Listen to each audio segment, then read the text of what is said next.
Hello and welcome back. Today's lecture is going to be on the early American economy and market revolution that happens around the 1800s.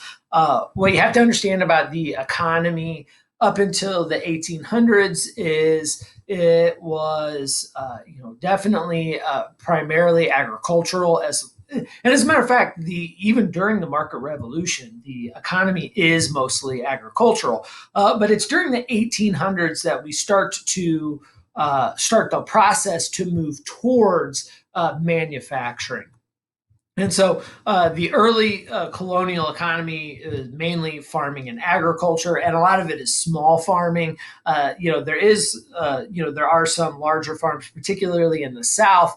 Those southern farms that's a different system. That's mostly cash crops like tobacco and cotton that are driven by slavery. But the majority of farmers in America actually are, living out west. And there's the kind of the mid-Atlantic states there, and they're small farmers and small subsistence farmers, which means they're growing enough to feed their families and maybe a little bit extra to sell at the market, and any extra cash that they're making through what's known as the putting out system, where like the local town tailor will pay women on the side. He'll hand them a bolt of cloth and say, hey, if you make 10 shirts out of this cloth, when you bring them back to me, I'll pay you an extra couple bucks for spending cash. And that's the putting out system. Very inefficient, not mass production. You're not going to ever be able to scale that. By scale, I mean like build it up to mass produce things. And so that's pretty much what the economy is. There are artisans and skilled craftsmen that really you can't mass produce goods and manufactures goods that way, right? You use the putting out system to kind of like help you make more materials, but it's a very difficult process. If you're a skilled craftsman, that means you probably spend you know a third of your life learning your skill in some sort of apprenticeship before you go out and actually start to make money building whatever you build, say guns. And if you're one guy by hand making every part of a gun by hand, that takes a really long time, which means that gun's going to be very expensive, which means not very many people are going to be able to afford to buy them. When we start to mass produce, right, when we simplify the process, and apply newer technology and machines and assembly lines, we're able to mass produce things, which means we can make a lot of them, which means we can sell them cheaper, which means more people can buy them. So we're in the process of heading towards that manufacturing. So in the 1800s, we are switching from that household economy to a capitalist, truly capitalist system. So what is capitalism? Well, lots of different definitions of capitalism. It's where private individuals make economic choices and decide where to invest their capital, and capital meaning cash. It's in this system that companies compete for profits, right? The government does not control the economy in a capitalist system. It's, companies, you as an individual have economic free choice. You can choose what you want to do with your life, as opposed to a socialist system, which we'll talk about in later lectures, where the government controls the economy. They choose, where you work, how much you get paid, how many hours you work, what businesses are allowed to operate and which aren't, how much each business produces. The government controls that in socialist and communist systems. In a capitalist system, everybody gets to choose for themselves. You have the choice between several different options, choosing to do what you love, right? If you want to be a dancer, you can go out, and if you work hard enough and study hard enough and people actually want to pay to see you dance ballet, then you can be a ballerina. Or maybe you don't want to pursue something that you love. Maybe you want to make as much money as possible to provide security for your family. And so you can look around and say, well, I want to start my business. I want to start a toilet paper factory because I think everybody poops, and no matter what the economy is doing, people are buying toilet paper. And I don't have a passion for toilet paper, but it will provide security for my family, so I'll start a toilet paper company. You have that choice. But what it means is when you have freedom, and this is just something that is true really with every aspect of society, when you have freedom, you will have unequal outcomes. Which means, right, if I decide to, a ballerina was probably going to make less money than a toilet paper factory owner, right? And that's because both people chose to do what they want to do. One person chose to fill a need that they think is going to make a lot of money. The other person chose to fill a smaller need out there, right? Everybody poops, but not everybody goes to the ballet. And so that person will make less money, but they'll get to do something they love every day, and not have as much money. Whereas the person that makes toilet paper probably doesn't like his job, but has more money. And so the capitalism gets a lot of criticisms because there are unequal outcomes, but that is the price you pay for having that free economic choice. Now, because it is inevitable within capitalism that you do have unequal outcomes, right? You will have rich people, you'll have middle class people, and you'll have poor people. That being said, in the history of all economic systems ever created, capitalism has lifted more people out of poverty than any other economic system ever, more than mercantilism, more than feudalism, more than socialism, more than communism. Capitalism has been kind of the great economic liberator throughout the world. Now, that doesn't mean it's perfect. It's certainly not, because there are inequalities created within the system, but that comes with freedom. So this system is the system that America is embracing. It will reward people who figure out ways to run their business faster, cheaper, and to a larger scale. Right? If I decide that I'm going to be in the textile industry making shirts, and I can make 10 shirts an hour, and my competitor only makes 2 shirts an hour, I can sell my shirts cheaper than he can sell his shirts, which means more of you out there will buy my shirts, which means I'll make more money. I figured out how to make better. Now, this means I win economically over my competitor. I will become much more wealthy than my competitor. But it's also good for all of you who bought my shirt. And this is why capitalism lifts people out of poverty.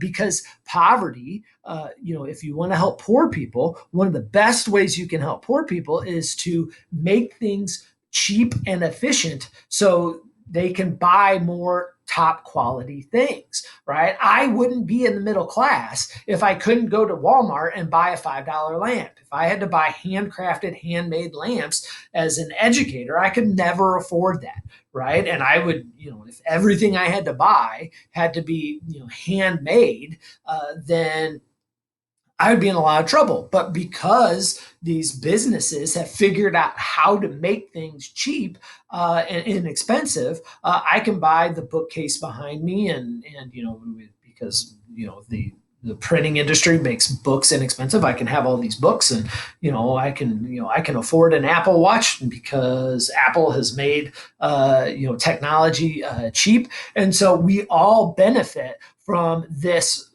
process right here, making things faster, cheaper, and better. Some people won't, right? The person in my example that was only making 2 shirts, 2 shirts a day as opposed to my 10 shirts a day, they're going to go out of business. But the great thing about capitalism, because you have economic free choice, you get to start again.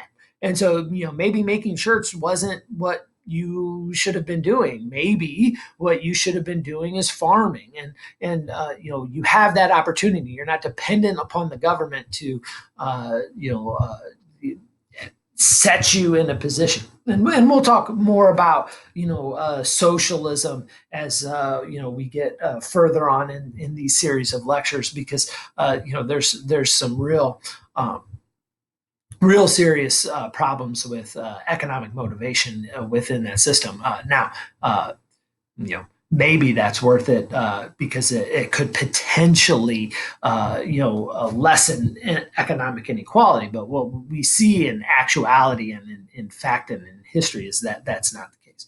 So this encourages a creation of new jobs, new industries, and new wealth, because you have that free choice. You could do whatever you want. That allows for lots of innovations. People are always trying to figure out new ways to make money. I mean, I think our current generation, they've figured out how to get rich making YouTube videos.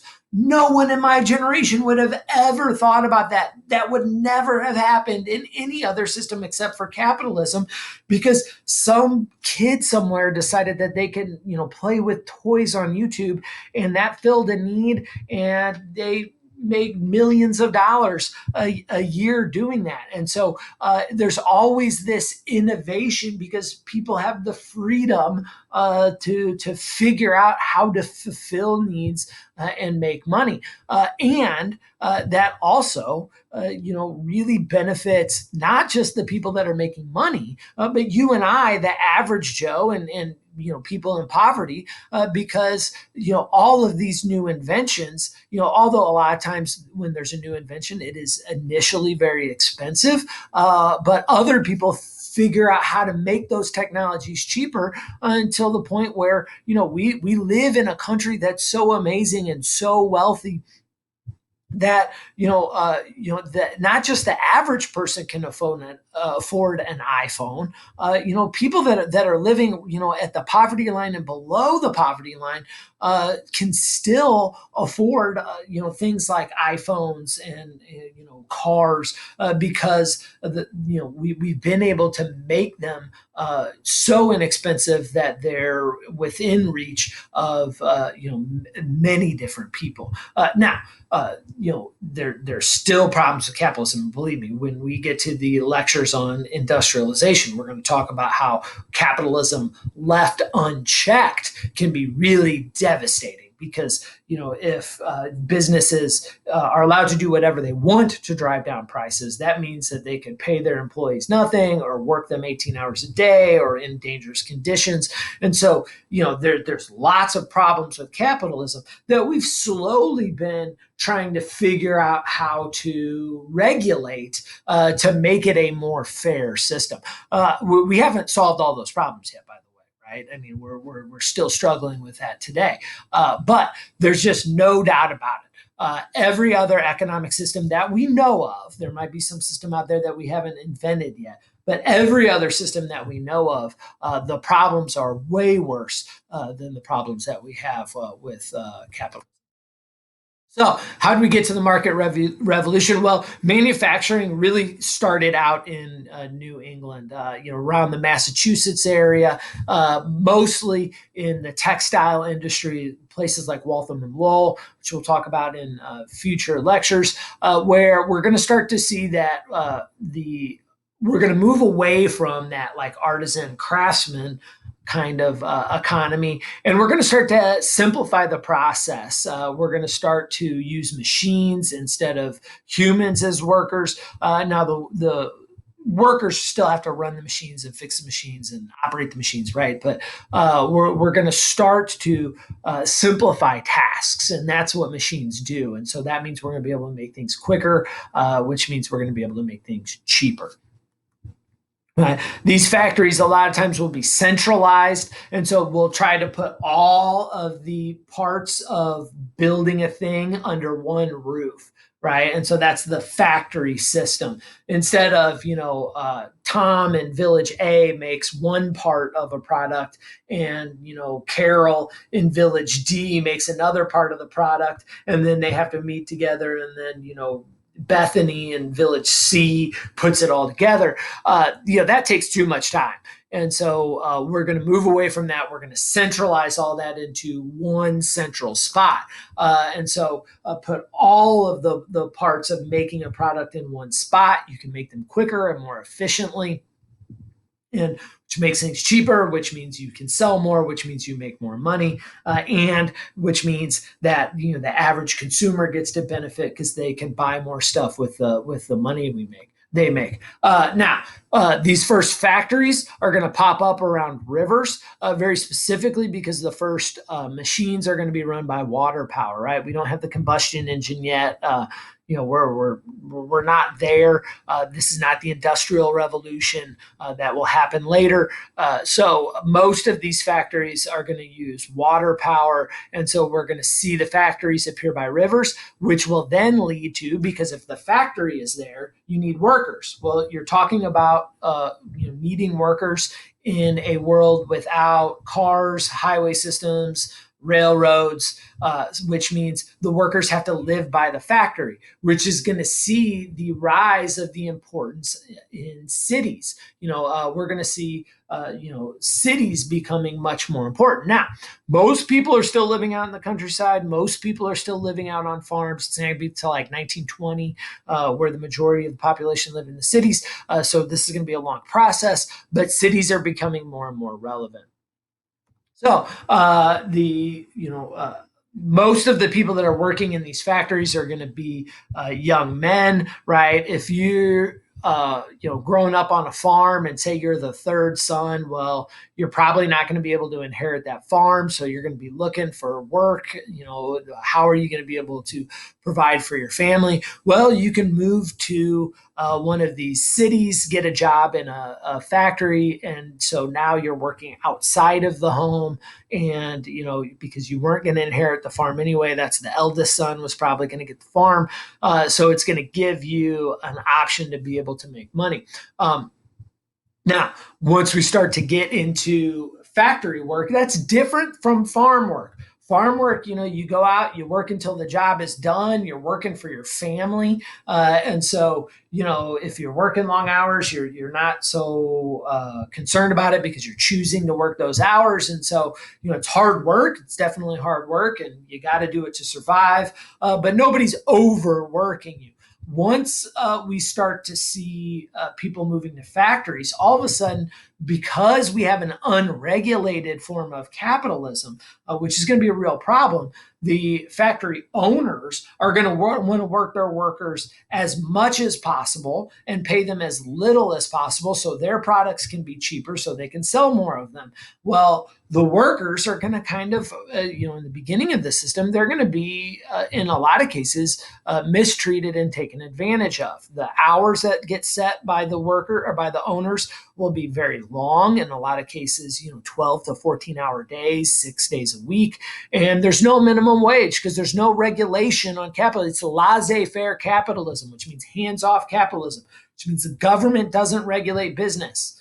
And so which is a bad version of capitalism. Let me be clear.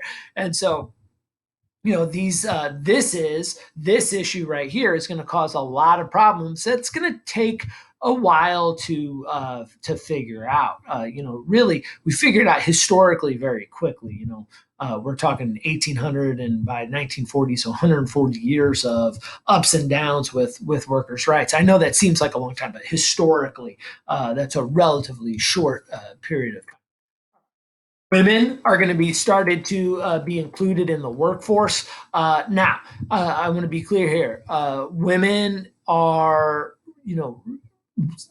for most of society are being kept outside of the workforce. There's this belief, it's referred to as the cult of domesticity. We'll talk about that in later lectures in detail. The cult of domesticity is the belief that a woman's job is in the home raising children, and it's a man's job to go out into the workforce and earn a living. And so most women are going to be pressured to stay outside of the workforce, but young unmarried women that are living on the farm are viewed by many families as an economic burden, right? Because if you're not, if you're a woman and you can't do the physical labor out on a farm before there's tractors and stuff, you got to push a plow by hand or lead an oxen, right?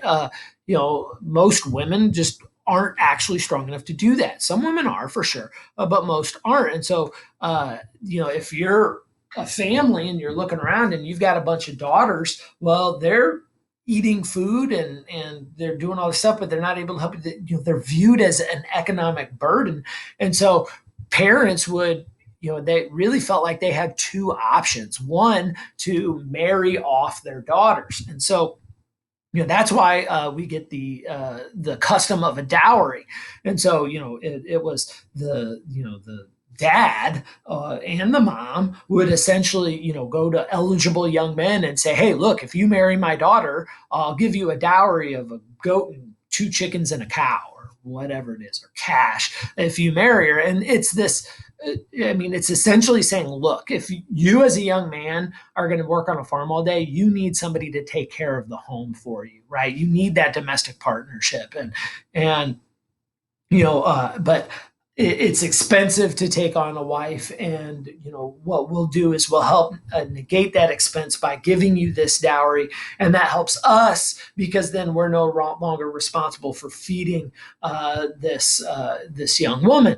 Now, some women just there weren't enough men to marry them, or for whatever reason weren't getting married. And so then what families would do is they would send these women off to these factories to work primarily in the textile industry. And the idea was you go to these factories, you're young and unmarried, you can earn some money, so you can have a little bit of money for yourself. You can send some money at home to help sustain the family.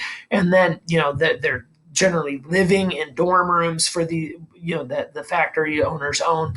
They're chaperoned by other women to make sure they don't get any trouble. And eventually, once the plan is that eventually they'll find a man, they'll get married, and then they won't have to work anymore. And so that is kind of the system. And we're going to start to see that's important because we're going to start to see that this is the very beginning of a very slow process to start women down the path to actual, political equality. Most women don't have the right to vote. They won't nationally have the right to vote until 1920.